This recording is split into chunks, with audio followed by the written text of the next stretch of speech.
De acuerdo con las inspecciones realizadas, los hallazgos con que se cuenta hasta el momento son los siguientes.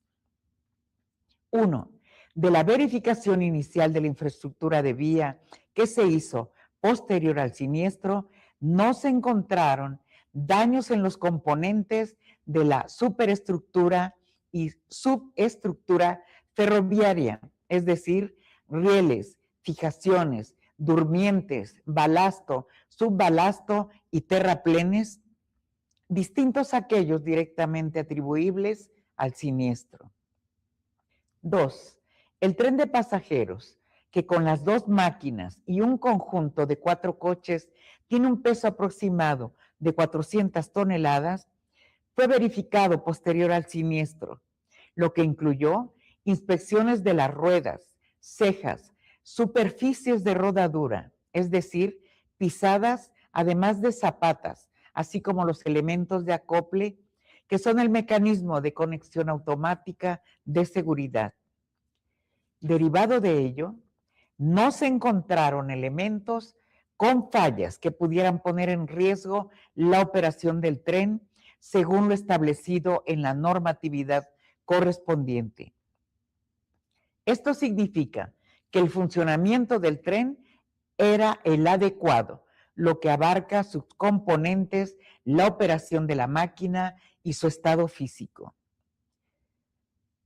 En cuanto a la información contenida en la caja negra de la locomotora guía, podemos señalar, 1, que el tren llegó a velocidades de 111 kilómetros por hora en zonas de recta donde la velocidad máxima permitida es de 70 kilómetros por hora, lo que implica que transitaba 41 kilómetros por encima del límite autorizado. Asimismo, llegó a la velocidad de 65 kilómetros por hora en la curva en la que sucedió el siniestro, cuando la máxima permitida en este punto era de 50 kilómetros por hora, es decir, circulaba 15 kilómetros arriba del límite permitido. Debe tomarse en cuenta que el exceso de velocidad en un tren es mucho más peligroso que en un vehículo convencional. 2. En tramos previos al lugar del siniestro, el tren redujo su velocidad, lo que nos permitió conocer que el sistema de frenado funcionaba adecuadamente. Incluso hubo puntos en los que frenó a 0 kilómetros por hora, en puntos coincidentes con las estaciones previas al lugar del siniestro. No obstante, luego de haber frenado, la velocidad del tren tuvo un incremento súbito debido a que el maquinista aceleró considerablemente hasta el lugar del siniestro. 3. El ingreso del tren a las 6 curvas previas de la que sucedió el siniestro lo realizó a una velocidad de 52 kilómetros por hora durante la primera curva. Después, inició un incremento de la velocidad hasta un máximo de 65 kilómetros por hora, velocidad con la cual ingresó y permaneció en la curva del siniestro. El exceso de velocidad también se comprueba con el cálculo aritmético del tiempo de recorrido realizado entre el inicio del trayecto y el punto en que ocurrieron los hechos. Es necesario destacar que, como hemos referido, el exceso de velocidad en un tren, a diferencia de un vehículo convencional, se potencializa debido al peso, la masa y el radio de curva, ya que aumenta la fuerza centrífuga, es decir, aquella que aleja al vehículo de su centro de rotación, lo que provoca que salga de las vías y vuelque. Una vez analizada toda la información con que contamos en este momento, es posible establecer que la normatividad vigente contempla que las personas directamente responsables de la operación del tren deben cumplir y observar las reglas correspondientes. Lo que de las constancias se advierte no sucedió.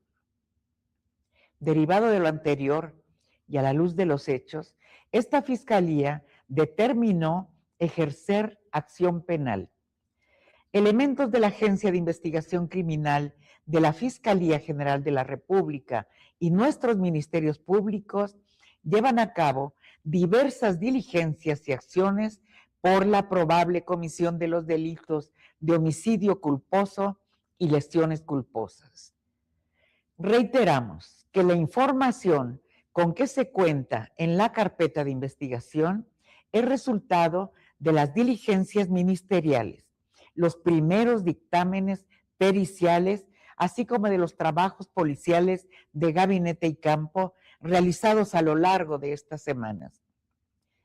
Continuamos con el trabajo de levantamiento y análisis de la información como topografía, alineamiento, geometría, geotécnica, calidad de materiales, características del material rodante e interacción rueda-riel.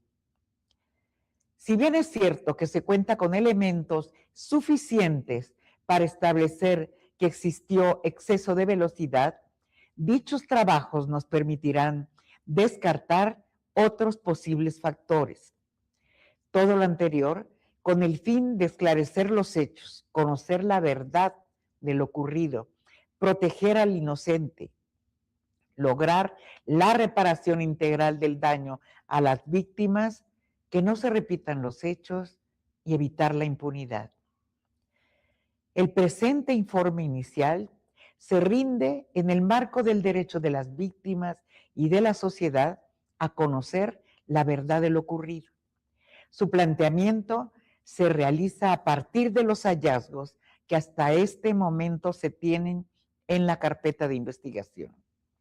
Sin embargo, en esta exposición, si bien hemos presentado datos técnicos, se mantienen en sigilo los actos de investigación particulares y propios de la indagatoria debido al tratamiento reservado de los mismos en términos de lo previsto en el Código Nacional de Procedimientos Penales.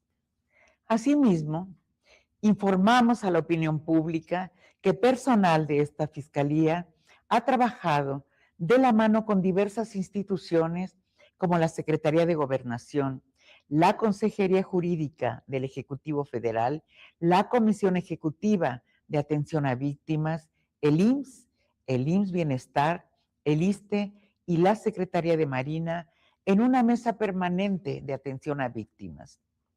Dicho grupo lleva a cabo la integración de los expedientes clínicos del total de las víctimas con el objeto de estar en condiciones de contar con los dictámenes periciales correspondientes para la clasificación legal de las lesiones, todo con la finalidad de obtener la reparación integral del daño, lo cual ya se está llevando a cabo de manera inmediata, de acuerdo con lo que nos ha informado la empresa ferroviaria. A continuación, les presento un video que nos muestra gráficamente cómo ocurrieron los hechos. El material que veremos a continuación nos muestra gráficamente cómo ocurrieron los hechos registrados en el corredor interoceánico el pasado 28 de diciembre. La extracción de la información contenida en la caja negra permitió representar visualmente la forma en que el tren circuló a exceso de velocidad la mayor parte del trayecto. También fue posible conocer que frenó a 0 km por hora en puntos coincidentes con las estaciones previas al lugar del siniestro, lo que deja claro que los frenos funcionaban. Los datos extraídos de la caja negra permitieron saber que el tren circuló a una velocidad mayor a la permitida de 70 km por hora en línea recta. Posteriormente, en tramos previos al lugar del percance, redujo su velocidad nuevamente. Luego de frenar, la velocidad del tren tuvo un incremento súbito y llegó a 111 km por hora en recta, cifra considerablemente superior al límite de 70 km por hora señalado. El ingreso a las 6 curvas previas de donde sucedió el siniestro lo realizó a 52 km por hora. Después se incrementó hasta llegar a 65 km por hora, de acuerdo con los registros de la caja negra, pese a que en la curva en la que sucedió el descarrilamiento, la velocidad máxima permitida era de 50 km por hora. El exceso de velocidad en un tren, a diferencia de un vehículo convencional, se potencializa debido al peso, la masa y el radio de curva, ya que aumenta la fuerza centrífuga, es decir, aquella que aleja al vehículo de su centro de rotación, lo que provoca que salga de las vías y vuelque. Veamos ahora con mayor detenimiento esta representación gráfica. Como se ha mencionado, la caja negra registró que en diversas ocasiones el tren excedió el límite permitido de 70 km por hora en línea recta. También hubo puntos en que disminuyó la velocidad, incluso hasta frenar por completo hasta llegar a 0 km por hora, lo que deja claro que los frenos funcionaban. Al reanudar la marcha, hubo un punto en que llegó a 111 km por hora en un punto donde, como hemos comentado, el límite permitido es de 70 km por hora en línea recta. Posteriormente, previo al sitio del siniestro, el tren circuló por encima del límite de 50 km por hora hasta llegar a 65 km por hora, de acuerdo con los registros de la caja negra, lo que puede apreciarse claramente.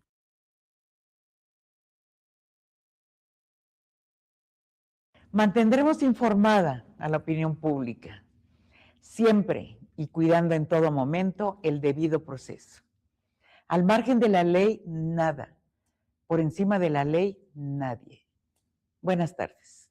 Fiscalía General de la República.